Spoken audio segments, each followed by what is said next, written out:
YCP నేతల దాడిలో గాయపడ్డ కానిస్టేబుల్ తంబిని మణిపాల్ ఆసుపత్రిలో రాజధాని ప్రాంత రైతులు పరామర్శించి ధైర్యం చెప్పారు. వైసీపీ గుండాలు రాడ్లతో దాడి చేశారు అని మండిపడ్డారు. వేరే ప్రాంతం వారిని తీసుకొచ్చి దాడులకు తెగబడ్డారని ఆగ్రహం వ్యక్తం చేశారు.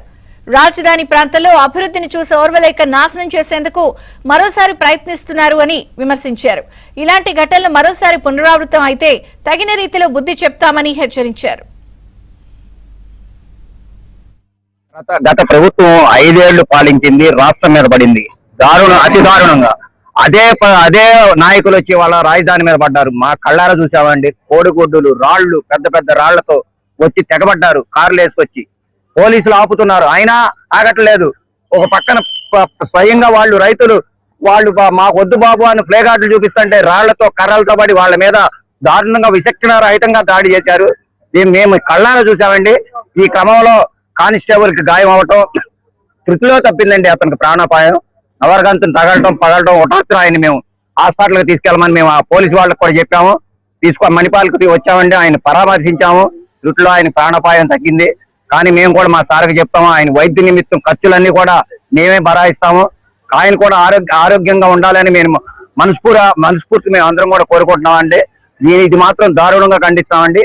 ఇటువంటి ఇంకొకసారి జరగకూడదని మా పార్టీ తరఫున కూడా మేము అందరూ కూడా చెబుతున్నామండి. ఇబ్బంది పెట్టే విధంగా గతంలో వాళ్ళ అధికారంలో ఉన్నప్పుడు రాజధాని 2019లో ఇదే రాజధాని అని చెప్పారు. అప్పుడు రైతులందరూ స్వచ్ఛందంగా భూములు ఇచ్చారు.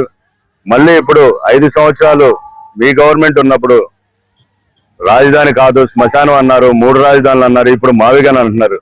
రైతులందరూ కూడా రాజధాని కాదన్న వైసీపీ పార్టీ రాజధాని గ్రామాల్లో ఏం పని అనే ఒక స్వచ్ఛందంగా రైతులందరూ కూడా ప్లకార్డులతో వాళ్ళ నిరసన ప్రదర్శించుకునే టైంలో గతంలో 5 ఏళ్లు రౌడీజంగా ఎలాగైతే మీరు ప్రభుత్వాన్ని నడిపారో అదే విధంగా ఇప్పుడు last time TDP party office ని గుంటూరు నుంచి అప్పిరెడ్డి కుర్రాలను ఎలా తీసుకొచ్చి పగలగొట్టించాడు, అవినాష్ విజయవాడ నుంచి ఎలా కుర్రాలను తీసుకొచ్చి పార్టీని దేవాలయం లాంటి పార్టీని ఎలా పగలగొట్టించారో అదే విధంగా రైతులు తలలు పగలగొట్టే విధంగా కార్లలో రాడ్లు, కర్రలు సేమ్ అదే ఆ రోజు పార్టీ ఆఫీస్ లో ఎలా జరిగిందో అలాగే ఇవాళ రాజధాని గ్రామాల్లో రైతుల్ని విధ్వంసం క్రియేట్ చేయడానికి వచ్చారు.